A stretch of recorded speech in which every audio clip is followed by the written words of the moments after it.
अगर हम स्टार्ट करें अभी एंशिएंट हिस्ट्री,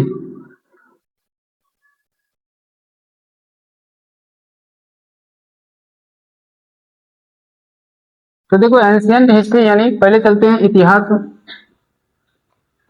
तो देखिए इतिहास जो है होता क्या है, किसे कहते हैं इतिहास, तो बता सकते हैं? बीती हुई बातों का अध्ययन करना क्या कहलाता है? इतिहास कहलाता है। इतिहास के पिता पूछेगा कौन है? हेरोडोटस है।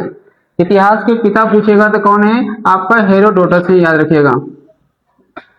इतिहास के पिता कौन है? हेरोडोटस है।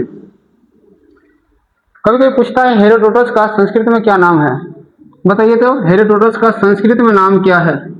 तो हेरोडोटस का संस्कृत में जो नाम है ये है आपका हरिदत्त। क्या नाम है? हरिदत्त। हेरोडोटस का संस्कृत में क्या नाम है? हरिदत्त नाम है। इतिहास को कितने भागों में बांटा गया है? 3 भागों में। इतिहास को कितने भागों में बांट के पढ़ते हैं? 3 भागों में बांट के पढ़ते हैं। कोई बता सकते हैं कौन कौन सा इतिहास को बांट के पढ़ते हैं 3 भागों में? देखो यानी अब पूछा जाएगा कि इतिहास किसे कहते हैं, तो प्राचीन या कह सकते हैं बीती हुई बातों का अध्ययन करना क्या कहलाता है? इतिहास कहलाता है। इतिहास के पिता कौन है? हेरोडोटस है। पूछेगा हेरोडोटस का संस्कृत में क्या नाम होता है, तो हरिदत्त होता है। इतिहास जो है यानी देख लीजिए हेरोडोटस जो इनका एक पुस्तक है, इनका एक पुस्तक है जो बहुत फेमस है, नाम है हिस्टोरिका। क्या नाम है? हिस्टोरिका। पुस्तक कौन, नहीं हिस्टोरिका पुस्तक के लेखक कौन है? हेरोडोटस है। हिस्टोरिका मतलब क्या है, पूछेगा इसका अर्थ क्या होता है, तो खोजों से प्राप्त ज्ञान।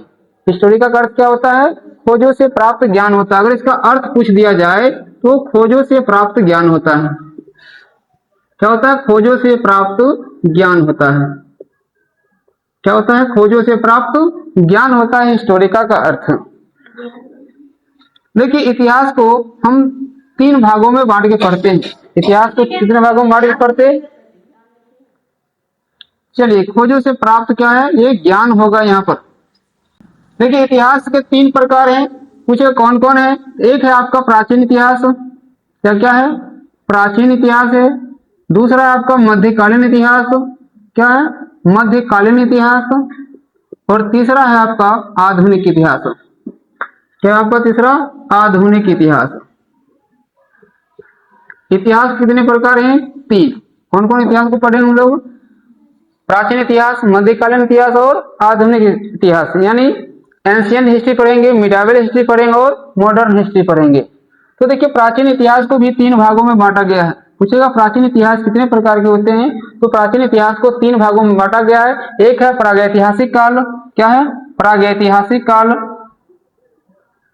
दूसरा है आपका आद्य ऐतिहासिक काल, क्या? आद्य ऐतिहासिक काल, आद्य ऐतिहासिक काल। और तीसरा है आपका ऐतिहासिक काल। तीसरा क्या है? ऐतिहासिक काल है, याद रखिएगा आप लोग। पहला क्या है? प्रागैतिहासिक काल, दूसरा क्या है? आद्य ऐतिहासिक काल, और तीसरा क्या आपका? ऐतिहासिक काल है। तो प्रागैतिहासिक काल को हम कहते हैं पाषाण काल भी। क्या नाम है इसका? पाषाण काल भी कहा जाता है इसे, क्योंकि इस समय मतलब अधिकांश जो लोग इस्तेमाल करते थे पत्थर का ही इस्तेमाल करते थे। किसका उपयोग करते थे? पत्थर का उपयोग करते थे। प्रागैतिहासिक काल को भी 3 भागों में बांट दिया गया है। प्रागैतिहासिक काल को कितने भागों में बांटा गया है? 3 भागों में बांटा गया है। कोई बता सकते हैं कौन कौन है? बोलिए। हाँ, एक है आपका कौन कौन? पूरा पाषाण काल, पूरा पाषाण काल है। दूसरा है आपका मध्य पाषाण काल, क्या है? मध्य पाषाण काल। और तीसरा है आपका नव पाषाण काल, नव पाषाण काल है। पाषाण काल को 3 भागों में बांटा गया, पूरा पाषाण काल, मध्य पाषाण काल और नव पाषाण काल में बांटा गया है। तो देखिए यानी पूरा पाषाण काल में जो लोग जो थे आपका, पूरा पाषाण में जो लोग हैं क्या करते थे? पत्थर के ही औजार के इस्तेमाल अधिकांश करते थे, गुफा में ही रहते थे अधिकांश। अगर पाषाण काल का साक्ष्य अगर हमको देखने को मिलता है तो अधिकांश मिलता है कहाँ? मेहरगढ़ में। पाषाण काल का अगर साक्ष्य देखते हैं तो कहाँ मिलता है? मेहरगढ़ में अधिकांश मिलेगा आपको पाषाण काल का साक्ष्य देखने में। आद्य ऐतिहासिक काल के बारे में अगर हमको पढ़ना है तो क्या पढ़ते हैं? हड़प्पा सभ्यता। कौन सी सभ्यता के बारे में पढ़ते हैं? हड़प्पा सभ्यता जो है आपका आद्य ऐतिहासिक काल में आएगा। और ऐतिहासिक काल में क्या आ जाएगा आपका वैदिक सभ्यता। कौन सा सभ्यता आ जाता है? वैदिक, या इसको कह सकते हैं मौर्य साम्राज्य। मौर्य साम्राज्य से हम लोग ऐतिहासिक काल की शुरुआत कर देते हैं, मौर्य साम्राज्य से। तो चलिए आज देखते हैं हम कुछ हड़प्पा सभ्यता के बारे में कुछ विशेष जानकारी प्राप्त कर लेते हैं जो ज्यादा से ज्यादा एग्जाम में पूछा ही जाता है। तो देखिए हड़प्पा सभ्यता, तो हड़प्पा सभ्यता है जो देख लीजिए, इसकी सबसे पहले हम ये देखते हैं इसकी आयु कितना है, यानी इसका समय कितना से कितना तक था। तो अगर समय पूछा जाए हड़प्पा सभ्यता का, तो समय जो है आपका ये है आपका 2350 बीसी से 1750 बीसी। 2350 बीसी से कितना तक है? 1750 बीसी तक है हड़प्पा सभ्यता का समय। एग्जाम में पूछा ही जाता है समय। पूछेगा इसका जो आयु का पता लगाते हैं, इन कैसे लगाए कि इतना है, तो हम कौन सा उपयोग करते हैं? कार्बन डेटिंग विधि का उपयोग करते हैं, यानी C14 विधि का उपयोग करते हैं। कौन सा विधि का इस्तेमाल करते हैं आयु पता करने के लिए? तो C14 विधि का उपयोग करते हैं। C14 विधि के खोजकर्ता कौन थे? तो लेवी थे। इसके अगर खोजकर्ता की बात करेंगे तो कौन थे? खोजकर्ता लेवी थे। पूरा नाम मतलब ऐसे कहते हैं BF लेवी। क्या कहते हैं? BF लेवी कहते हैं, जो अमेरिका के थे। ये कहाँ के थे? अमेरिका के थे लेवी। तो देखिए C14 विधि, हड़प्पा सभ्यता की हम विशेषता देख लेते हैं। क्या देखते हैं हड़प्पा सभ्यता की विशेषता? यहाँ से एक क्वेश्चन पक्का एग्जाम में पूछा ही जाता है। तो देखते हैं कि कौन कौन बचेगा जो हम देख रहे हैं कि हड़प्पा सभ्यता की विशेषता याद है। तो सबसे पहले पूछेगा यह कैसी सभ्यता था, यानी मातृ प्रधान सभ्यता था कि पितृ प्रधान सभ्यता था? तो ये मातृ प्रधान सभ्यता था। कैसी सभ्यता था? मातृ प्रधान सभ्यता था।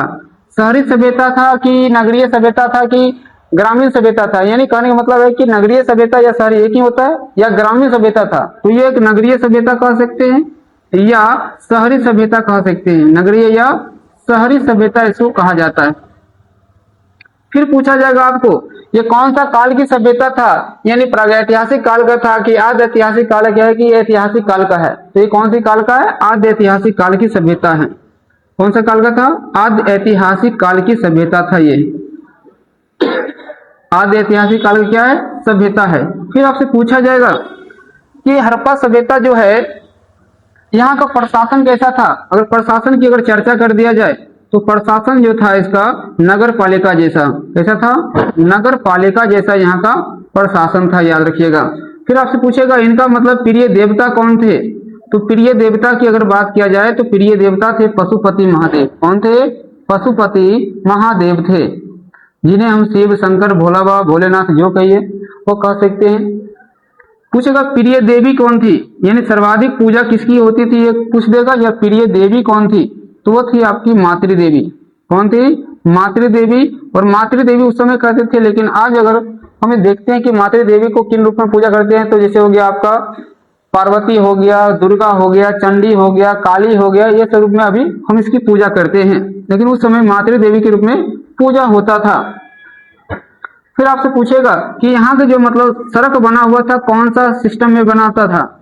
सड़क कैसा बना था? तो सड़क जो बना हुआ था आपका ग्रिड पद्धति में। कौन सा पद्धति में बना था? ग्रिड पद्धति में बना था, याद रखिएगा। ये भी एग्जाम में कितना बार क्वेश्चन पूछा गया है। ग्रिड पद्धति में सड़क बना हुआ था। कहाँ का? हड़प्पा सभ्यता का सड़क कैसा बना रहता था? ग्रिड पद्धति, या इसको क्या कहते हैं? जालीनुमा पद्धति कहते हैं। क्या कहते हैं? जालीनुमा पद्धति कहते हैं, या हम कहते हैं ऑक्सफोर्ड सर्कस पद्धति। क्या कहते हैं? ऑक्सफोर्ड सर्कस पद्धति भी कहते हैं इसे। सीढ़ीनुमा पद्धति कहते हैं, जालीनुमा पद्धति कहते हैं, या ऑक्सफोर्ड सर्कस पद्धति कहते हैं। एग्जाम में ये सब बच्चा सब जानते रहता है, लेकिन ऑक्सफोर्ड सर्कस पद्धति एग्जाम में बहुत ज्यादा पूछता है कि कौन सा है। एग्जाम पूछा गया, एसएससीआर में भी पूछा गया क्वेश्चन है कि ऑक्सफोर्ड सर्कस यानी सड़क जो है हड़प्पा सभ्यता में कैसे बना था? तो ऑक्सफोर्ड सर्कस विधि में बना हुआ था, सिस्टम से बना हुआ था। सड़कें जो है एक दूसरे को कैसे काटता था? तो एक दूसरे को समकोण पर काटते थे। एक दूसरे को कैसे काटते थे? एक दूसरे को समकोण पर काटते थे। कौन? सड़क। याद रखना है, सड़क जो था एक दूसरे को समकोण पर काटता था। फिर आपसे पूछा जाएगा कि यहाँ से मतलब जो है शहर कितने भागों में बांटा हुआ था? शहर को भी दो भागों में बांट दिया गया था। कितने भागों में? शहर को दो भागों में बांट दिया गया था। कितने भाग में? तो दो भाग में। एक था आपका दुर्ग पर और दूसरा था निचला शहर। क्या था? एक दुर्ग पर था और दूसरा क्या था? निचला शहर था। दुर्ग मतलब एक टीला पर बना हुआ था, निचला मतलब जो टीला से नीचे बना हो। जिससे दुर्ग बना हुआ शहर अगर देखते हैं तो मोहनजोदड़ो था। क्या था? मोहनजोदड़ो था। अगर हम मोहनजोदड़ो की बात करते हैं तो यहाँ से भी एग्जाम में क्वेश्चन पूछा जाता है मोहनजोदड़ो से। तो देखिए यहाँ पर मोहनजोदड़ो की चर्चा कर रहे हैं। तो मोहनजोदड़ो, सबसे पहले ये जानिए मोहनजोदड़ो जो है ये इसका खोज किसने किया था। अगर मोहनजोदड़ो की अगर चर्चा कर दिया जाए तो इसका खोज किसने किया था? तो इसका खोज करने वाले व्यक्ति का नाम है R.D. बनर्जी। कौन किए थे? R.D. बनर्जी किए हैं मोहनजोदड़ो का खोज। पूछेगा कब किए थे, तो कब की अगर बात करेगा तो 1922 में पूछे किया था। कब किया था? 1922 में किया था मोहनजोदड़ो का खोज। फिर पूछेगा आपसे मोहनजोदड़ो का अर्थ क्या होता है। क्या पूछेगा? अर्थ क्या होता है? तो अर्थ होता है मृतकों का टीला। क्या होता है? मृतकों का टीला होता है, या इसे हम सिंध का बाग कहते हैं। क्या कहते हैं? सिंध का बाग भी कहते हैं, या सिंध का नखलिस्तान भी कहते हैं। क्या कहते हैं? सिंध का नखलिस्तान भी कहते हैं। ये सब याद रखिएगा। सिंध का बाग किसे कहा जाता है? तो मोहनजोदड़ो को। मृतकों का टीला किसे कहते हैं? तो मोहनजोदड़ो को। सिंध का नखलिस्तान किसे कहते हैं? तो मोहनजोदड़ो को कहा जाता है। सबसे बड़ा शहर पूछेगा, यानी हड़प्पा सभ्यता का सबसे बड़ा शहर भी कौन है? मोहनजोदड़ो ही है। यही है, क्या है? सबसे बड़ा शहर। सबसे बड़ा शहर की अगर बात किया जाए तो आपका मोहनजोदड़ो है। मोहनजोदड़ो में ही 700 कुआं का साक्ष्य मिला है। कितना कुआं मिला है? लगभग में 700 कुआं मिला है। पूछेगा मोहनजोदड़ो कौन सा नदी के किनारे है? ये सिंधु नदी के किनारे है। कौन सा नदी किनारे है? सिंधु नदी के किनारे है मोहनजोदड़ो आपका। मोहनजोदड़ो कौन सा नदी किनारे है? सिंधु नदी किनारे है। फिर क्वेश्चन आपसे पूछा जाएगा कि मोहनजोदड़ो जो है अभी वर्तमान में कहाँ है? तो वर्तमान में अभी देखिएगा तो आपका पाकिस्तान में है। कहाँ है? पाकिस्तान में है मोहनजोदड़ो। वर्तमान में कहाँ है?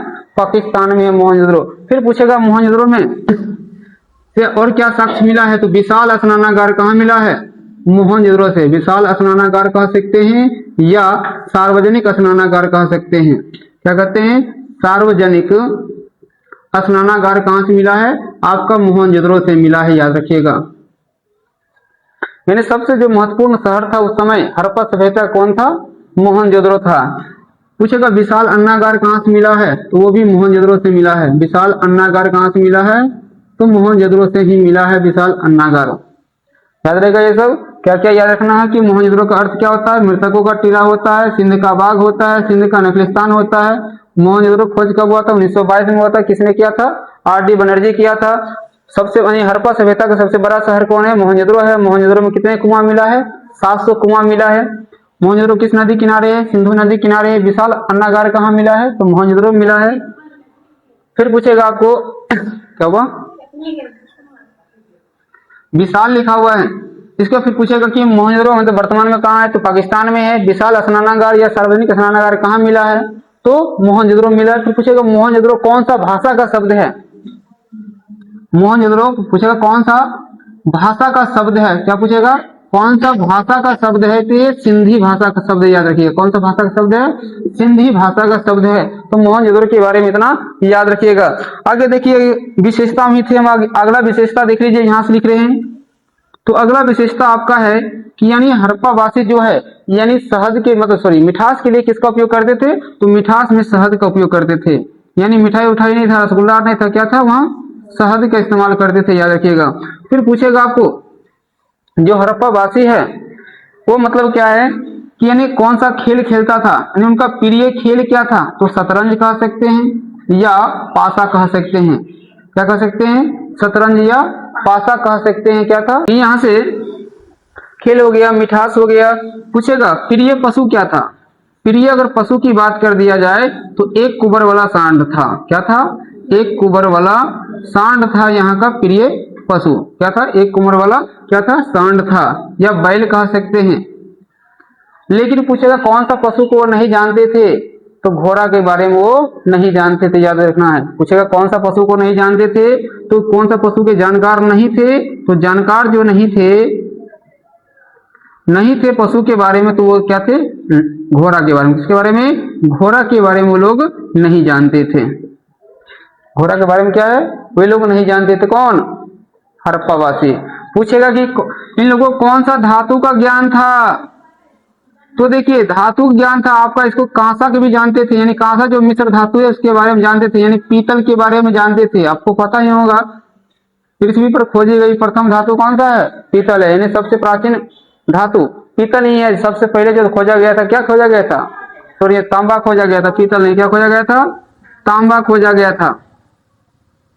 तो तांबा और टीन को मिलाने से क्या बनता है? कांसा बनता है। तांबा और टीन को मिलाने से क्या बन जाएगा? कांसा बनता है। तो वो कांसा के भी जानकार थे कौन? हड़प्पावासी। इसलिए हड़प्पा सभ्यता को एक और युग कहा जाता है, कांस्य युगीन सभ्यता भी कहा जाता है। इसका दूसरा क्या नाम है? कांस्य युगीन सभ्यता भी कहा जाता है, याद रखना है। कांस्य युगीन सभ्यता भी इसे कहा जाता है। कांस्य युगीन सभ्यता भी क्या कहा जाता है? हड़प्पा सभ्यता को कहा जाता है। फिर पूछेगा ना, हल्ला होता है बाहर में, पता नहीं। अब देखिए आपसे पूछा जाएगा हड़प्पा सभ्यता जो है वहां के लोग का मतलब जीवन यापन कैसे थे, यानी क्या वो लोग खेती करते थे? तो खेती भी करते थे। तो उन लोगों का फसल क्या क्या था? तो फसल की अगर चर्चा कीजिएगा तो जौ था, गेहूं था, क्या था? जौ था, गेहूं था, और बताइए क्या था? सफेद चना था।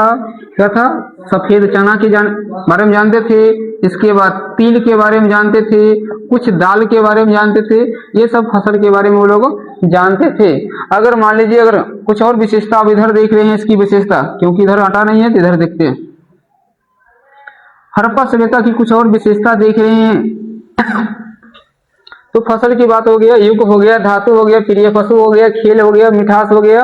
अब आपसे पूछा जाएगा कि जैसे मान लीजिए बंदरगाह नगर किसे कहा जाता था हड़प्पा सभ्यता में? बंदरगाह नगर, बंदरगाह नगर कहा जाए या डॉकयार्ड कहा जाए? बंदरगाह कहा जाए, बंदरगाह या डॉकयार्ड कहा जाए, या एक और इसका कुछ नाम है, बताइए तो आप लोग। बंदरगाह कहते हैं, डॉकयार्ड कहते हैं, या क्या कहते हैं? एक और बताइए, कोई बता सकते हैं? कोई नहीं बता सकते, मैं पता है। बंदरगाह नगर या डॉकयार्ड नगर किसे कहा जाता था? तो लोथल को कहा जाता था। किसको कहा जाता था? लोथल को कहा जाता था। बंदरगाह या डॉकयार्ड कहा जाता था। लोथल अभी वर्तमान में कहाँ है? तो ये गुजरात में है। कहाँ है? गुजरात में है, याद रखिएगा। पूछेगा कौन सा नदी के किनारे है लोथल? नदी पूछेगा तो आपका ये आपका भोगवा नदी किनारे है। कौन सा नदी है? भोगवा नदी के किनारे है। पूछेगा इसका खोज किसने किया था? खोज किया था आपका रंगनाथ राव। कौन किए थे? रंगनाथ राव किए थे। ये भी एग्जाम पूछा गया। कब खोज किए थे? 1957 में किए थे। कब खोज किए थे? 1957 में किए थे। फिर देखिए एक महत्वपूर्ण स्थान है आपका हड़प्पा। तो हड़प्पा के बारे में अगर पूछेगा आपसे कि हड़प्पा मतलब कौन सा नदी के किनारे है, सबसे पहले ये जानिए। तो नदी हो गया आपका रावी नदी। कौन सी नदी किनारे है? रावी नदी के किनारे है हड़प्पा।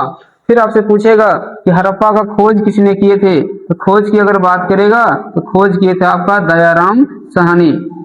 खोज किसने किए हैं हड़प्पा का? दयाराम साहनी किए थे। पूछेगा आपको यानी हड़प्पा सभ्यता में सर्वप्रथम खोजा गया स्थल कौन था? तो हड़प्पा ही था। क्वेश्चन पूछेगा कि हड़प्पा का यानी हड़प्पा टीला का सर्वप्रथम उल्लेख किसने किया था? जो 1826 में ही उल्लेख किया गया था वो किए थे चार्ल्स मैसन। किसने किए थे? चार्ल्स मैसन किए थे। हड़प्पा का खोज पूछेगा कब हुआ? तो कब की अगर बात करेगा तो 1921 में हुआ था। हड़प्पा पूछेगा वर्तमान में कहाँ है? तो वर्तमान में ये भी पाकिस्तान में। कहाँ है? पाकिस्तान में है। और यहाँ से क्वेश्चन पूछा जाता है कि यानी RH-37 कब्रिस्तान का साक्ष्य कहाँ से मिला है? RH-37 कब्रिस्तान का साक्ष्य कहां से मिला है? तो वो भी आपको हड़प्पा से मिला है। RH-37 कब्रिस्तान का साक्ष्य कहां से मिला है? वो भी हड़प्पा से मिला है, आपको याद रखना है। फिर पूछेगा एक और विशेषता पूछता है जुर्वा राजधानी, यानी हड़प्पा सभ्यता की जुर्वा राजधानी किसे कहते हैं? तो जुर्वा राजधानी किसे कहा जाता है? तो जुर्वा राजधानी कहा जाता है आपको हड़प्पा मोहनजोदड़ो को। जुर्वा राजधानी किसे कहते हैं? तो हड़प्पा मोहनजोदड़ो को कहते हैं जुर्वा राजधानी। ये भी याद रखना है आपको। किसे कहते हैं? हड़प्पा मोहनजोदड़ो क्या कहा जाता है? जुर्वा राजधानी कहा जाता है। एग्जाम में ये भी क्वेश्चन पूछता है कि लिपस्टिक का प्रमाण कहाँ से मिला है? हड़प्पा सभ्यता में लिपस्टिक का प्रमाण कहाँ से मिला है? तो अगर लिपस्टिक की बात करेगा तो चहुंदरों से मिला है। कहाँ से मिला है लिपस्टिक का प्रमाण? चहुंदरों से मिला है। और चहुंदरो भी वर्तमान में कहाँ है? तो पाकिस्तान में ही है। एक क्वेश्चन और पूछा जाता है कि हड़प्पा सभ्यता में सबसे बड़ा यानी अभी भारत में स्थित हड़प्पा सभ्यता का सबसे बड़ा स्थल कौन सा है? वो है राखीगढ़ ही। यानी भारत यानी हड़प्पा सभ्यता का सबसे बड़ा स्थल कहाँ? तो भारत में हड़प्पा सभ्यता का सबसे बड़ा स्थल वो कौन सा है?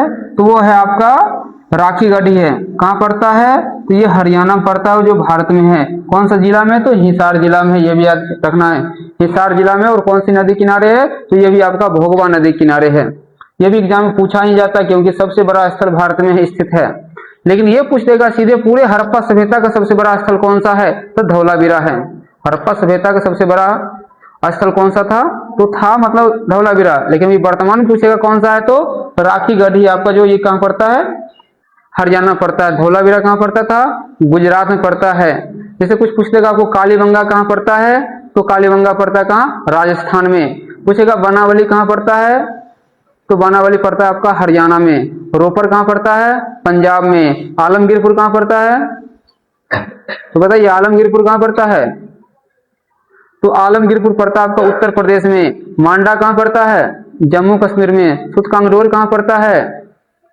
बलूचिस्तान में, या उस समय अफगानिस्तान था तो अब अफगानिस्तान में। फिर पूछेगा दैमाबाद कहाँ पड़ता है? महाराष्ट्र में। दैमाबाद कहाँ पड़ता है? महाराष्ट्र में पड़ता है। ये सब याद रखिएगा, हड़प्पा सभ्यता से एग्जाम में क्वेश्चन पूछा जाता है। पूछेगा हड़प्पा सभ्यता के पतन के कौन कौन सा कारण था? तो हड़प्पा सभ्यता के पतन का कारण था बाढ़ हो सकता है, भूकंप हो सकता है, आपका मतलब महामारी हो सकता है, इसके बाद विदेशी आक्रमण हो सकता है। ये सब क्या है? हड़प्पा सभ्यता के अंत के कारण है। आपसे क्वेश्चन पूछा जाएगा, जैसे हम इतिहास पढ़ रहे हैं तो इतिहास में जैसे हमको अभिलेख मिल जाता है, तो अभिलेख का अध्ययन क्या कहलाता है? अभिलेख अगर मिल जाता है तो अभिलेख का अध्ययन क्या कहलाता है? तो अभिलेख का अध्ययन कहलाता है आपका एपिग्राफी। क्या कहलाता है? एपिग्राफी कहलाता है अभिलेख का अध्ययन, या अभिलेख शास्त्र कहते हैं। एपिग्राफी कहते हैं या अभिलेख क्या कहते हैं? शास्त्र कहते हैं। पूछेगा सर्वाधिक अभिलेख कौन सा राजा का मिला है? तो सर्वाधिक अभिलेख जो मिला है अशोक का मिला है। कौन सा राजा का सर्वाधिक अभिलेख मिला है? तो सर्वाधिक अभिलेख जो है आपका अशोक का मिला है। कितने अभिलेख मिले हैं? तो लगभग में 44 अभिलेख मिले हैं। कितने अभिलेख मिले हैं? 44 अभिलेख मिले हैं। फिर पूछेगा अशोक के बारे में और कुछ चर्चा किया जाए। पूछेगा अशोक जो है कौन सा वंश से थे? तो वंश पूछेगा तो ये मौर्य वंश के थे। कौन सा वंश के थे? मौर्य वंश के थे। फिर पूछेगा अशोक के बारे में कि ये मतलब इनके दादा का क्या नाम था? दादा का नाम पूछेगा तो क्या हो जाएंगे? चंद्रगुप्त मौर्य। दादा कौन है? चंद्रगुप्त मौर्य हैं। कौन है? चंद्रगुप्त मौर्य थे इनके दादा। फिर आपसे पूछेगा कि इनका मतलब क्या है, कि व्यक्तिगत धर्म क्या था? तो बताइए तो व्यक्तिगत धर्म क्या था इनका? ऐसे कोई बच्चे हैं जो व्यक्तिगत धर्म बता सकते? व्यक्तिगत धर्म है इनका बौद्ध धर्म। क्योंकि अशोक का व्यक्तिगत धर्म क्या था? बौद्ध धर्म था। पूछेगा अशोक के बारे में कि अशोक जो है कौन सा वंश के राजा थे? तो मौर्य वंश हो गया। अशोक के पिता कौन थे? तो बताइए तो पिता कौन थे? तो वो थे आपका बिंदुसार। कौन थे? बिंदुसार थे। अगर बिंबिसार कहेगा तो वो हर एक वंश चल जाएगा।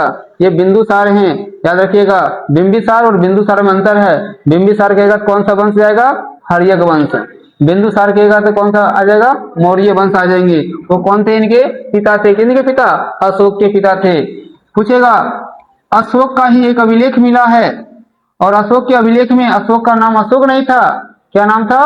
पियदस्सी दिया गया है। क्या कहा गया इसको? पियदस्सी। पूछेगा पियदस्सी किसे कहा गया है? तो अशोक को ही कहा गया है। पियदस्सी का कभी कभी अर्थ पूछ देता क्या होता है? तो मनोहर मुखाकृति वाला राजा। पियदस्सी का अर्थ क्या होता है? मनोहर मुखाकृति वाला राजा। कभी कभी इसका अर्थ पूछ देगा क्या होता है? तो मनोहर मुखाकृति वाला राजा। क्या होता है? मनोहर मुखाकृति वाला राजा होता है, याद रखिएगा। एग्जाम में ये क्वेश्चन खूब पूछता है पियदस्सी का अर्थ। अशोक के जो अभिलेख हैं ये पूछेगा इनका जो अभिलेख है वो कौन कौन सा लिपि में लिखा गया था? अभिलेख जो है कौन कौन सा लिपि में लिखा गया था? तो ब्राह्मणी लिपि में लिखा गया। यानी सर्वाधिक अभिलेख जो है आपका ब्राह्मणी लिपि में लिखा गया है। इसके बाद खरोष्टिम भी लिखा गया है। कौन सा लिपि में है? खरोष्टिम भी है। अरमाइक लिपि में भी है। कौन सा लिपि में? अरमाइक लिपि में है। यूनानी लिपि में भी है अशोक के अभिलेख। ब्राह्मणी में है, खरोष्टी में है, अरमाइक में और यूनानी में भी है। सर्वाधिक पूछेगा तो ब्राह्मणी लिपि में है अशोक के अभिलेख। फिर आपसे क्वेश्चन पूछेगा यानी जो अशोक जो थे, इनका जो मतलब कलिंग युद्ध जो किए थे, कलिंग युद्ध का वर्णन कौन सा शिलालेख में है? कलिंग युद्ध का वर्णन कौन सा शिलालेख में है? कलिंग युद्ध का वर्णन कौन सा शिलालेख में है? तो ये कौन सा शिलालेख में है? 13वें शिलालेख में है। पूछेगा अशोक के कितने शिलालेख हैं? तो अशोक के शिलालेख की संख्या पूछेगा, तो शिलालेख की संख्या 14 है। शिलालेख की संख्या कितनी है? 14 है, याद रखिएगा। फिर पूछेगा अशोक के स्तंभ लेख की संख्या कितना है? स्तंभ लेख की संख्या आपका कहीं 6 आता है तो कहीं 7 आता है, याद रखिएगा। तो हम अभी 7 ही मारते हैं। स्तंभ लेख की संख्या कितना है? 7 है। कभी 6 देता है तो कभी 7 देता है। कोई इतिहासकार 6 लिख रहे हैं, कोई 7 लिख रहे हैं, तो एनसीईआरटी के अनुसार 7 ही है, तो हम 7 ही लिख रहे हैं। शिलालेख की संख्या कितना है? 14 है। अभिलेख पूछेगा कितना है? 44 है।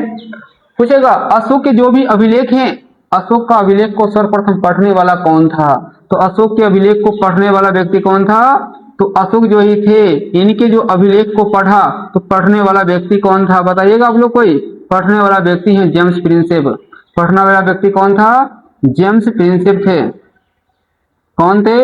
जेम्स प्रिंसेप थे, याद रखिएगा।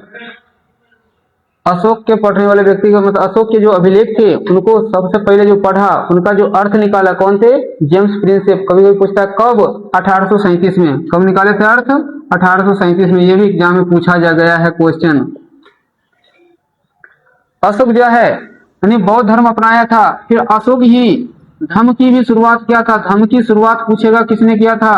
तो धर्म की शुरुआत भी कौन किए हैं? अशोक किए थे। कौन किए थे? अशोक किए थे। फिर आपसे पूछा जाएगा कि अशोक जो हैं बौद्ध धर्म के प्रचार प्रसार के लिए श्रीलंका किसको भेजे थे? तो अपने बेटा और बेटी को भेजे थे। बेटा का नाम था महेंद्र और बेटी थी संघमित्रा को बौद्ध धर्म के प्रचार प्रसार के लिए कहाँ भेजे थे?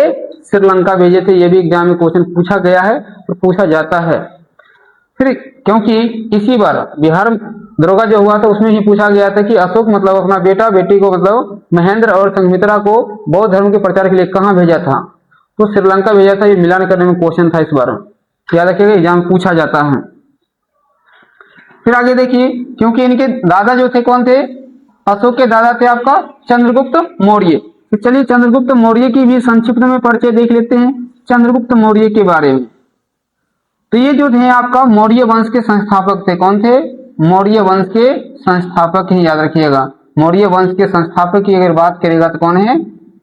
चंद्रगुप्त मौर्य हैं। ये जो चंद्रगुप्त मौर्य थे वो नंद वंश के अंतिम राजा घनानंद को पराजित करके क्या किए? मौर्य वंश की स्थापना किए थे। किसको पराजित किए थे? ये नंद वंश के अंतिम राजा। नंद वंश के अंतिम राजा को पराजित करने वाले कौन थे? चंद्रगुप्त मौर्य ही थे। नंद वंश के अंतिम शासक कौन थे? घनानंद।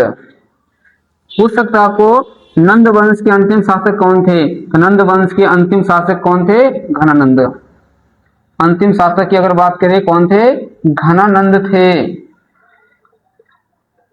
ये भी पूछ सकता है आपको नंद वंश के संस्थापक कौन थे? तो नंद वंश के संस्थापक कौन थे बता सकते हैं आप लोग? तो नंद वंश के संस्थापक थे आपका महापद्म नंद। कौन थे? महापद्म नंद थे। महापद्म नंद थे नंद वंश के संस्थापक। और अंतिम शासक पूछेगा तो कौन थे? घनानंद। घनानंद के समय में कौन आक्रमण किया था भारत पर? सिकंदर। पूछेगा घनानंद के समय में मतलब कौन सा ऐसा जो शासक था जो विदेशी आक्रमण हुआ था? तो सिकंदर आक्रमण किया था। सिकंदर जो है उसे क्या कहा जाता है? विश्व विजेता। सिकंदर को क्या कहा जाता है? विश्व विजेता कहा जाता है। सिकंदर के गुरु कौन थे? अरस्तु। आपसे पूछा जाएगा कि सिकंदर के गुरु कौन थे? तो सिकंदर के गुरु कौन थे? ये थे आपका अरस्तु। कौन थे? इसके गुरु जो बात करेंगे कौन थे? अरस्तु। और अरस्तु के गुरु की अगर बात कर दिया जाए तो अरस्तु के गुरु कौन थे? प्लेटो थे। कौन थे? प्लेटो थे। या पूछेगा सिकंदर किसके गुरु थे? तो सेल्यूकस निकेटर का। किसका गुरु थे? सेल्यूकस निकेटर के गुरु थे। अब पूछ देगा सेल्यूकस निकेटर किसका गुरु था? तो मेगास्थनीज का। किसका गुरु था? मेगास्थनीज का गुरु था, याद रखिएगा। मेगास्थनीज के गुरु कौन? Seleucus Nicator. सेल्यूकस निकेटर के गुरु कौन? सिकंदर। सिकंदर के गुरु कौन? अरस्तु। अरस्तु गुरु कौन? प्लेटो थे। इस तरह से याद रखिएगा आप लोग। किसी का भी गुरु पूछेगा तो यहाँ से बताया जा सकता है। नहीं याद रहेगा तो नहीं बताइए। एग्जाम पूछा जाता है मेगास्थनीज के गुरु कौन थे, सेल्यूकस निकेटर थे। सेल्यूकस निकेटर के गुरु कौन थे, सिकंदर थे। सिकंदर के गुरु कौन थे, अरस्तु थे। अरस्तु के गुरु कौन थे, प्लेटो। पूछता है सिकंदर की मृत्यु कहाँ हुआ था, कभी कभी तो कहाँ हुआ था, बेबीलोन में हुआ था। कहाँ हुआ था, बेबीलोन में हुआ था, याद रखिएगा। सिकंदर की मृत्यु कहाँ हुआ था, बेबीलोन में हुआ था। सेल्यूकस निकेटर का ही युद्ध किसके साथ हुआ था, यानी सिकंदर का जो आक्रमण हुआ था किसके समय, घनानंद के समय हुआ था। लेकिन सेल्यूकस निकेटर का आक्रमण किसके समय हुआ है, चंद्रगुप्त मौर्य के समय। किसके समय हुआ है, चंद्रगुप्त मौर्य के समय हुआ था। और चंद्रगुप्त मौर्य से ये हार जाता है और ये अपनी बेटी की शादी किससे करा देते हैं, चंद्रगुप्त मौर्य से करा देते हैं। तो सेल्यूकस निकेटर की बेटी की नाम था, तो बेटी का क्या नाम था बता सकते हैं आप लोग, तो बेटी का नाम क्या था, हेलन। क्या नाम था, हेलन नाम था, या हेलेना कहते हैं, हेलन कहो या हेलेना को। इसकी शादी किससे कराए थे, वो हेलन की शादी किससे हुआ था, चंद्रगुप्त मौर्य से हुआ था। और इसके बदले में सेल्यूकस निकेटर ने जो मतलब अधिकार किए हुए क्षेत्र थे वो क्या किए थे, दहेज स्वरूप किसको दे दिए थे, चंद्रगुप्त मौर्य को दे दिए थे दान में। इसके बदले चंद्रगुप्त मौर्य ने लगभग में 500 हाथी, कितना हाथी, 500 हाथी लगभग में किसको भेंट दिए थे, सेल्यूकस निकेटर को भेंट स्वरूप प्रदान किए थे। चंद्रगुप्त मौर्य के बारे में अगर हम पढ़ रहे हैं तो देखिए चंद्रगुप्त मौर्य के दरबार में ही आए थे, एक राजदूत आए थे चंद्रगुप्त मौर्य के दरबार में। तो चंद्रगुप्त मौर्य के दरबार में पूछेगा कौन सा राजदूत आए थे, तो ये आए थे मेगास्थनीज। कौन आए थे, मेगास्थनीज आए थे चंद्रगुप्त मौर्य के दरबार में। ये किसका राजदूत था, तो यूनान का राजदूत था। कहाँ का राजदूत था, यूनान का। उसका कौन सा राजा भेजा था इसको, तो यही भेजे थे सेल्यूकस निकेटर का ये राजदूत था। एग्जाम में ये भी क्वेश्चन पूछता है मेगास्थनीज क्या थे, राजदूत थे कि मतलब वो घूमने के लिए आए थे, यानी दार्शनिक थे कि मतलब सेना थे, तो ये क्या थे, राजदूत थे, याद रखना है। अब देखिए मेगास्थनीज जब भारत में आए थे, चंद्रगुप्त मौर्य के दरबार में रहे थे, तो इन्होंने यहाँ पे एक पुस्तक लिखा था और इनकी पुस्तक का नाम है आपका इंडिका। क्या नाम है पुस्तक का, इंडिका नाम है पुस्तक का। और इसमें मौर्य साम्राज्य के जानकारी का वर्णन किया गया है, यानी मौर्य प्रशासन के बारे में वर्णन किया गया है, यानी मौर्य साम्राज्य का इतिहास इसमें मिलता है, किसमें, इंडिका में। फिर आपसे क्वेश्चन पूछेगा चंद्रगुप्त मौर्य के बारे में। देखिए चंद्रगुप्त मौर्य का मतलब धर्म कौन सा था, यानी ये कौन सा धर्म को मानने वाले थे, तो ये जैन धर्म को मानने वाले थे। कौन सा धर्म को मानने वाले थे, जैन धर्म को मानने वाले थे। और इनका जो मृत्यु होता है कब होता है, यानी कहाँ होता है, तो मृत्यु होता है 298 ईसा पूर्व में। कब होता है, 298 ईसा पूर्व में। कहाँ होता है, तो श्रवणबेलगोला में होता है। कहाँ होता है, श्रवणबेलगोला में होता है। किनकी मृत्यु, चंद्रगुप्त मौर्य की मृत्यु कहाँ होता है, श्रवणबेलगोला में होता है। ये भी याद रखना है आपको। फिर आपसे पूछा जाएगा चंद्रगुप्त मौर्य की जो राजधानी थी कहाँ थी, कोई बता दीजिए चंद्रगुप्त मौर्य की राजधानी कहाँ थी, तो पाटलिपुत्र थी। कहाँ थी, पाटलिपुत्र थी। चंद्रगुप्त मौर्य जो है कौन सा महाजनपद के राजा थे, अब ये बता दीजिए आप लोग। चंद्रगुप्त मौर्य जो है कौन सा महाजनपद के राजा थे, यानी कहाँ के राजा थे, वो मगध के राजा थे। कहाँ के राजा थे, मगध के राजा थे। अगर महाजनपद पूछेगा कौन सा महाजनपद के राजा थे, तो मगध के थे। मगध की राजधानी कहाँ थी, तो पाटलिपुत्र थी। प्राचीन राजधानी पूछेगा तो कहाँ थी, राजगृह थी, राजगीर कह सकते हैं। राजगीर का प्राचीन नाम क्या है, गिरिब्रज है। राजगीर का प्राचीन नाम क्या है, गिरिब्रज है, याद रखना है आप लोग को। पूछेगा आपसे यहाँ पर सबसे शक्तिशाली महाजनपद कौन, तो मगध।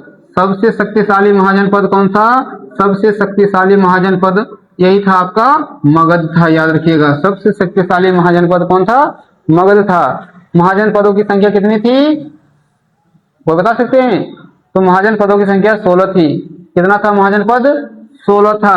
पूछता है कभी कभी महाजनपदों की संख्या कितना था, तो महाजनपद की संख्या आपका 16 था। और उसमें सबसे शक्तिशाली महाजनपद कौन था आपका, मगध था। भारत से बाहर कितने महाजनपद थे, तो 2 महाजनपद थे। भारत से अगर बाहर की बात किया जाए तो कितने महाजनपद थे, 2 महाजनपद जो है भारत से बाहर था। फिर क्वेश्चन देखिए आगे, पूछता है कभी कभी चंद्रगुप्त मौर्य का जो महल है किस चीज से बना हुआ था, तो महल जो है लकड़ी का बना हुआ था। किससे बना हुआ था? लकड़ी से बना हुआ था चंद्रगुप्त मौर्य का महल। चलिए कुछ देख लेते हैं। यानी मगध पर शासन करने वाले वंश, मगध पर शासन करने वाले वंश कौन कौन हैं? तो मगध पर शासन करने वाले वंश को हम देख लेते हैं कौन कौन है। मगध पर शासन करने वाले वंश देख लेते हैं। पहले आए थे हर्यक वंश। कौन आए हैं? हर्यक वंश आए थे। उसके बाद कौन आए हैं बता सकते हैं आप लोग? शिशुनाग वंश। हर्यक वंश के बाद कौन आए हैं? शिशुनाग वंश आए थे। शिशुनाग वंश के बाद कौन आए हैं? नंद वंश आए थे। नंद वंश के बाद कौन आए? मौर्य वंश आए हैं। मौर्य वंश के बाद कौन आए? बोलिए। यानी हर्यक वंश, शिशुनाग वंश और क्या आए थे? मौर्य वंश। इसके बाद बहुत सा और वंश आए थे। तो चलिए हर्यक वंश के संस्थापक की अगर बात कर दिया जाए तो संस्थापक कौन थे? तो बिंबिसार थे। कौन थे? बिंबिसार थे। हर्यक वंश के संस्थापक पूछेगा तो कौन थे? बिंबिसार थे। हर्यक वंश के अंतिम शासक कौन थे? बता सकते हैं? कोई नहीं बता सकते, मेरा पता है। शिशुनाग वंश के संस्थापक कौन थे? तो स्वयं शिशुनाग था। कौन था? शिशुनाग ही था इसके संस्थापक। कौन था? शिशुनाग था। नंद वंश के संस्थापक कौन थे? महापद्म नंद था। नंद वंश के संस्थापक कौन थे? महापद्म नंद थे। कौन थे? महापद्म नंद थे। मौर्य वंश के संस्थापक कौन थे? तो मौर्य वंश के संस्थापक आपको पता होगा चंद्रगुप्त मौर्य थे। ये सब क्या है आपका? मगध पर शासन करने वाले राजवंश हैं। फिर पूछेगा आपसे, जैसे मान लीजिए कुछ आते हैं गुप्त वंश। तो गुप्त वंश के संस्थापक कौन थे? तो गुप्त वंश के संस्थापक कोई बात अगर करेगा तो बता सकते हैं गुप्त वंश के संस्थापक कौन है? तो श्रीगुप्त हैं। कौन है? श्रीगुप्त हैं। गुप्त वंश के संस्थापक कौन है? श्रीगुप्त हैं। फिर पूछेगा आपको कि सातवाहन वंश के संस्थापक कौन थे? सातवाहन वंश के संस्थापक हैं आपका सिमुक। सातवाहन वंश के संस्थापक कौन थे? सिमुक थे। ये सब याद रखिएगा आप लोग। कौन थे? सिमुक थे सातवाहन वंश के संस्थापक। फिर आपसे पूछा जाएगा, जैसे मान लीजिए हुएनसांग की अगर बात किया जाएगा तो हुएनसांग को क्या कहा जाता है? तो हुएनसांग तो सबसे पहले ये समझिए एक यात्री थे। क्या थे? एक यात्री थे। और कहाँ के यात्री थे? तो ये चीनी यात्री थे। कहाँ के यात्री थे? चीनी यात्री थे। याद रखिएगा। इन्होंने एक पुस्तक लिखे थे। इनका फेमस बुक है, नाम है सीयूकी। क्या नाम है? सीयूकी नाम है। पूछेगा ये कौन सी शताब्दी में भारत आए थे? शताब्दी की अगर बात करेगा कौन सी शताब्दी में भारत आए थे? तो 7वीं शताब्दी में ये भारत आए। कब आए हैं? 7वीं शताब्दी में ये भारत आए हैं। कौन? हुएनसांग। फिर पूछेगा आपसे हुएनसांग को क्या कहा जाता है, यानी इनका प्रसिद्धि किसके कारण है? तो इन्हें कहा जाता है यात्रियों का राजकुमार। क्या कहते हैं? यात्रियों का राजकुमार किसे कहा जाता है? तो हुएनसांग को कहा जाता है यात्रियों का राजकुमार कहा जाता है। किसे? हुएनसांग को कहा जाता है। फिर देखिए आपको फाहियान की बात करेगा तो फाहियान भी एक चीनी ही यात्री हैं। कौन है? चीनी यात्री हैं। याद रखिएगा। पूछेगा ये कब आए थे? तो कब आए थे? तो ये 4ठी शताब्दी में आए थे। कब आए थे? 4ठी शताब्दी में आए थे। याद रखिएगा। ये कौन? फाहियान आए थे 4ठी शताब्दी में। हुएनसांग कब आए हैं? 7वीं शताब्दी में आए थे भारत। फिर आपसे कुछ क्वेश्चन पूछेगा इतिहास से। जैसे पूछेगा कि भारत का नेपोलियन किसे कहते हैं? तो भारत का नेपोलियन किसे कहा जाता है? बता सकते हैं आप लोग? तो भारत का नेपोलियन कहते हैं समुद्रगुप्त को। किसे कहते हैं भारत का नेपोलियन? समुद्रगुप्त को कहते हैं भारत का नेपोलियन। यह क्वेश्चन पूछेगा यूरोप का नेपोलियन किसे कहते हैं? सॉरी, यूरोप का समुद्रगुप्त किसे कहते हैं? क्या पूछेगा? यूरोप का समुद्रगुप्त किसे कहते हैं? तो नेपोलियन को कहते हैं। यूरोप का समुद्रगुप्त किसे कहते हैं? नेपोलियन को कहते हैं। याद रखना है ये सब। फिर क्वेश्चन आपसे पूछा जाएगा, नहीं जैसे हो गया भारत का नेपोलियन किसे कहते हैं? समुद्रगुप्त को। यूरोप का समुद्रगुप्त किसे कहते हैं? नेपोलियन को कहते हैं। फिर आपसे क्वेश्चन पूछेगा, जैसे कुछ क्वेश्चन यहां से दे देगा आपको, विक्रमादित्य किसे कहा जाता है? यह भी क्वेश्चन पूछता है। विक्रमादित्य किसे कहा जाता है? तो चंद्रगुप्त द्वितीय को कहा जाता है। किसे कहा जाता है? चंद्रगुप्त द्वितीय को कहा जाता है। विक्रमादित्य कहा जाता है। इन्होंने अपने भाई रामगुप्त की हत्या करके क्या किए थे? गद्दी पर शासन किए थे। अपने भाई रामगुप्त की हत्या करके क्या किए थे? गद्दी पर शासन किए थे। फिर एक क्वेश्चन पूछता है सुदर्शन झील का निर्माण किसने कराया था? सुदर्शन झील का निर्माण किसने करवाया था? सुदर्शन झील का निर्माण करवाया गया था आपका चंद्रगुप्त मौर्य के द्वारा। किसके द्वारा? चंद्रगुप्त मौर्य के द्वारा करवाया गया था सुदर्शन झील का निर्माण। लेकिन पूछेगा सुदर्शन झील का पुनर्निर्माण किसने कराया था? तो सुदर्शन झील का पुनर्निर्माण अपने खर्च पर, अपने खर्च पर पुनर्निर्माण, तो अपने खर्च पर पुनर्निर्माण किसने कराया था? तो पुनर्निर्माण कराया था रुद्रदामन। कौन कराए थे? रुद्रदामन कराए थे अपने खर्च पर पुनर्निर्माण। सुदर्शन झील का अपने खर्च पर पुनर्निर्माण किसने कराए हैं? रुद्रदामन कराए थे। सुदर्शन झील का निर्माण खाली पूछेगा किसने कराए थे? तो चंद्रगुप्त मौर्य कराए थे। चलिए क्वेश्चन कोई पूछ देता है चंद्रगुप्त मौर्य के गुरु कौन है? तो चंद्रगुप्त मौर्य के गुरु आपका चाणक्य है। चंद्रगुप्त मौर्य के गुरु कौन है? चाणक्य है। ये भी एग्जाम में क्वेश्चन पूछता है। कौन है? चाणक्य। चाणक्य के और सब नाम है, इन्हें विष्णुगुप्त कहते हैं, कौटिल्य भी कहते हैं। क्या क्या कहते हैं? नहीं पूछेगा चंद्रगुप्त मौर्य के गुरु कौन कौन है, यानी कौन है, क्या कहेंगे? चाणक्य कह सकते हैं, कौटिल्य कह सकते हैं, विष्णुगुप्त कह सकते हैं। पूछेगा आपको चंद्रगुप्त मौर्य के प्रधानमंत्री कौन थे? तो चंद्रगुप्त मौर्य के प्रधानमंत्री भी कौन थे? चाणक्य ही थे। कौन थे? चाणक्य थे। किन के प्रयास से चंद्रगुप्त मौर्य जो है मौर्य वंश का राजा बना था, मौर्य साम्राज्य की स्थापना किया था? तो वो भी चाणक्य की सहायता से क्या किए थे? वो मौर्य वंश की स्थापना किए हैं। चाणक्य की एक प्रसिद्ध पुस्तक है, पूछेगा चाणक्य की पुस्तक कौन सी है? कोई बता सकते हैं आप लोग? तो ये है आपका अर्थशास्त्र। कौन सी है? अर्थशास्त्र है। कभी कभी एग्जाम पूछता है अर्थशास्त्र की रचना कब हुआ था? तो चौथी शताब्दी में। कब हुआ है? चौथी शताब्दी में किया गया था अर्थशास्त्र की रचना। यह भी एग्जाम में पूछा जाता है कि अर्थशास्त्र की रचना कब किया गया था? चौथी शताब्दी में किया गया था, अर्थशास्त्र की रचना किया गया था।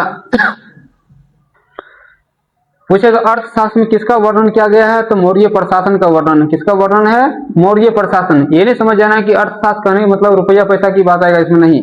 मौर्य प्रशासन कैसा था उसके बारे में वर्णन किसमें किया गया है? अर्थशास्त्र में किया गया। किनकी रचना है? चाणक्य की रचना है, याद रखना। पूछेगा सातवाहन वंश का संबंध किससे आता है? तो सातवाहन वंश का संबंध कौन सा पुराण से आता है? तो मत्स्य पुराण से आता है। कौन सा पुराण से आता है? मत्स्य पुराण से आता है। चलिए कुछ पुराण की संख्या भी देख लेते हैं कि कितने हैं पुराण की संख्या। पुराण कितने हैं? पुराण की संख्या पूछेगा तो कितना है? 18। सबसे प्राचीन पुराण, सबसे प्राचीन पुराण की अगर चर्चा करेगा तो मत्स्य पुराण। कौन से पुराण? मत्स्य पुराण है, याद रखिएगा आपको। फिर पूछेगा आपको वेद कितने हैं? 4 हैं। कौन कौन है? ऋग्वेद, यजुर्वेद, सामवेद, अथर्ववेद। सबसे प्राचीन वेद ऋग्वेद, सबसे नया वेद अथर्ववेद है। यानी कौन सा ऐसा वेद है जो गद्य और पद्य दोनों में लिखा गया है? अथर्ववेद। जादू टोना भूत प्रेत का वर्णन किस वेद में है?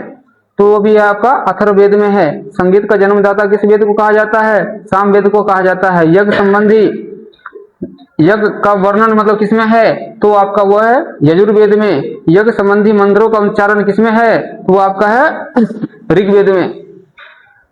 ऋग्वेद में कितने मंडल हैं? 10 मंडल हैं। कितने सूक्त हैं? 1008 सूक्त हैं। कितने ऋचाएं हैं? 10,462 ऋचाएं हैं। ऋग्वेद में सबसे बड़ा मंडल कौन सा है? 10वां मंडल है। सबसे बड़ा मंडल कौन है? 10वां मंडल है। गायत्री मंत्र का उल्लेख कौन सा वेद में? तो गायत्री मंत्र का उल्लेख कौन सा वेद में है? ऋग्वेद में है। गायत्री मंत्र के रचनाकार कौन है? विश्वामित्र हैं। गायत्री मंत्र के रचनाकार कौन है? विश्वामित्र हैं। ये सभी याद रखिएगा आप लोग। फिर पूछेगा आपको वेदांग की संख्या कितना है? वेदांग, तो वेदांग की संख्या 6 है। वेदांग की संख्या कितने हैं? 6 है। कौन कौन है? शिक्षा है, व्याकरण है, निरुक्त है, ज्योतिष है, कल्प है और क्या है? एक बताइए और छंद है। यानी क्या क्या है? छंद है, ज्योतिष है, शिक्षा है, कल्प है, व्याकरण है और निरुक्त है। यानी कितने वेदांग? 6 हैं। फिर पूछेगा आपको उपनिषद की संख्या कितना है? तो 108 है उपनिषद की संख्या। उपनिषद की संख्या कितना है? 108 है। और सबसे प्राचीन उपनिषद कौन सा है? तो बता दीजिए सबसे प्राचीन उपनिषद कौन सा है? जल्दी बताइए। कोई नहीं पता? मुंडकोपनिषद। सबसे प्राचीन उपनिषद पूछेगा तो मुंडकोपनिषद है, याद रखना है। फिर आपसे क्वेश्चन पूछेगा, कभी कभी पूछते हैं उपनिषद का अर्थ क्या होता है?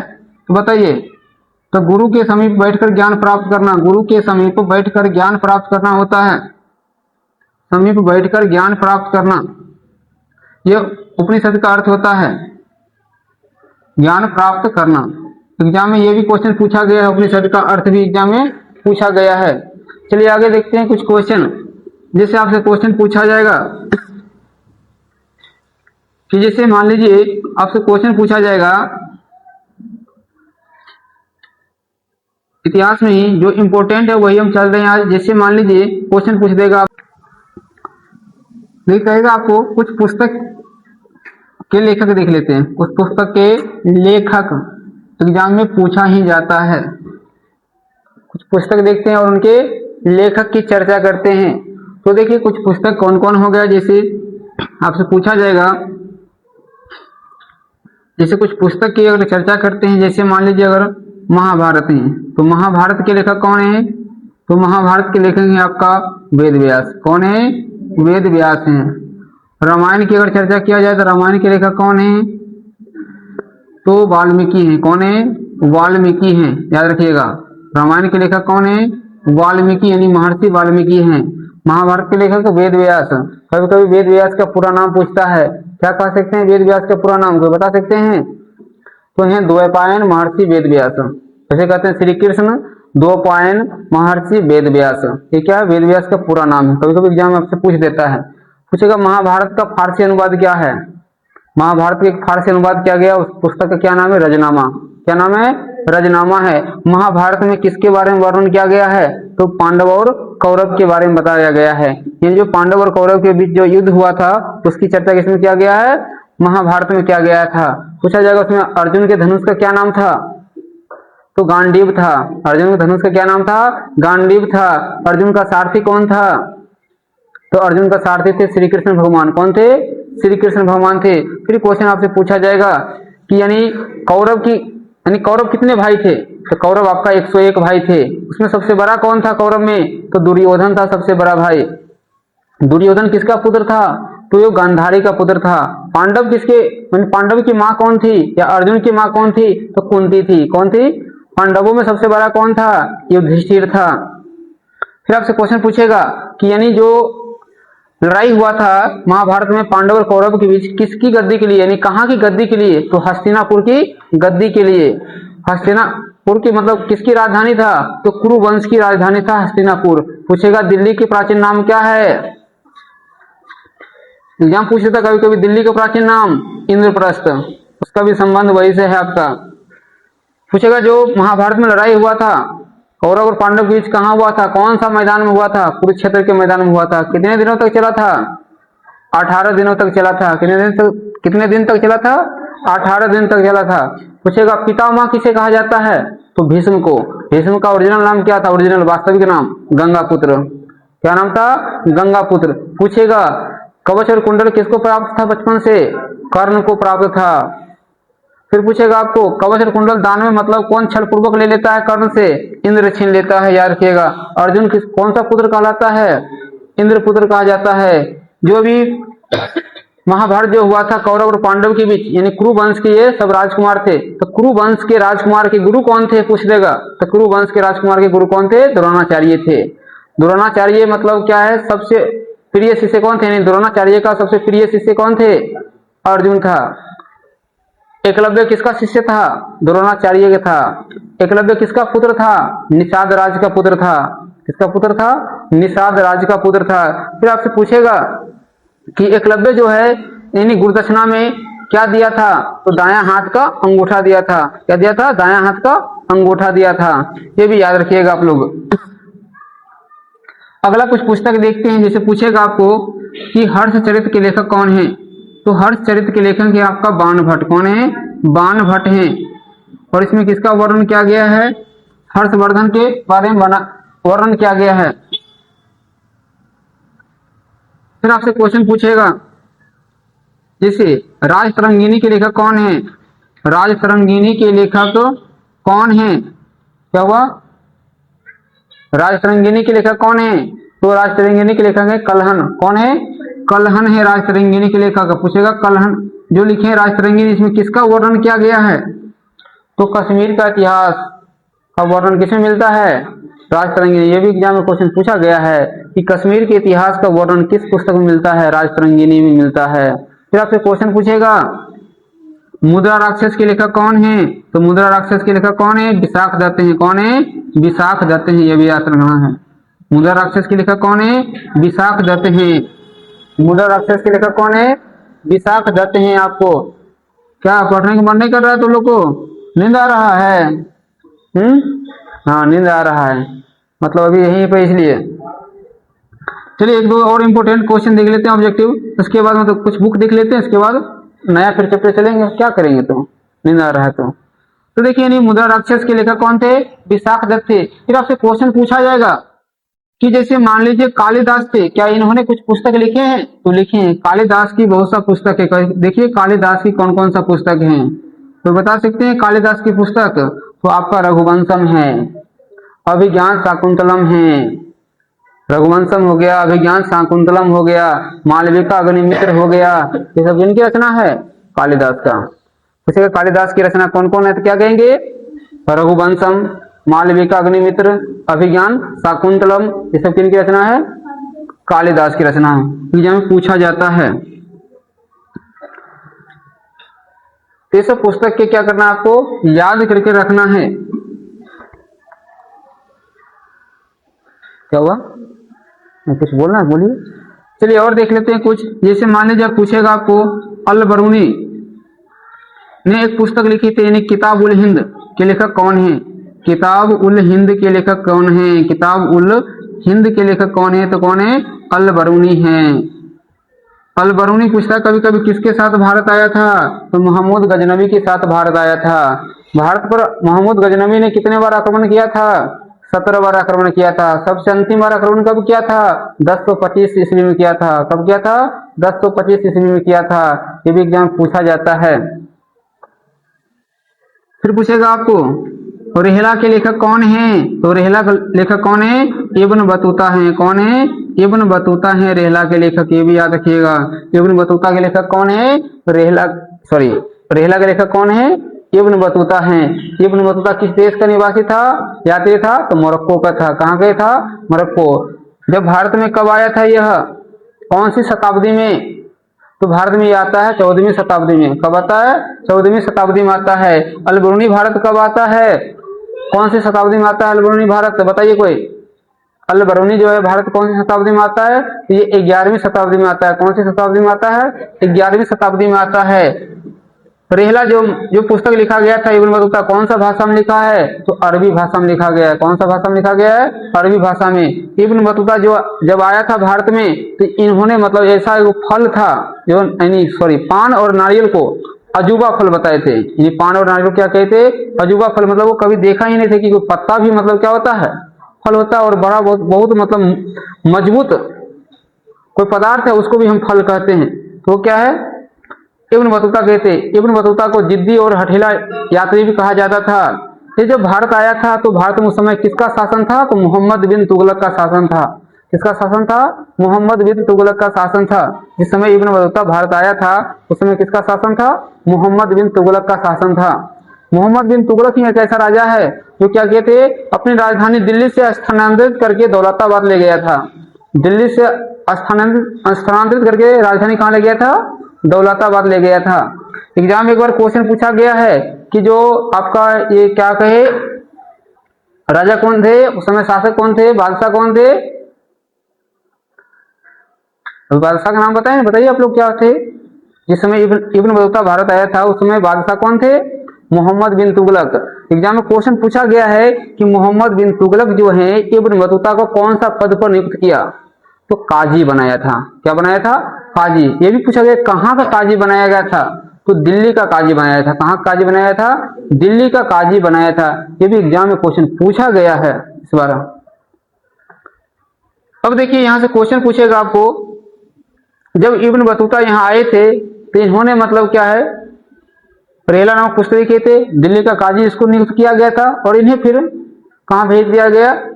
चीन भेज दिया गया था। कहाँ भेज दिया गया था? चीन भेज दिया गया था। इसके बाद जिस समय इब्न बतूता ही भारत में आया था, जिस समय तुगलक वंश का शासन था, उसी समय दक्षिण भारत में एक साम्राज्य का उदय हुआ था, विजयनगर साम्राज्य। किसका उदय हुआ था? विजयनगर साम्राज्य। पूछेगा विजयनगर साम्राज्य के संस्थापक कौन थे?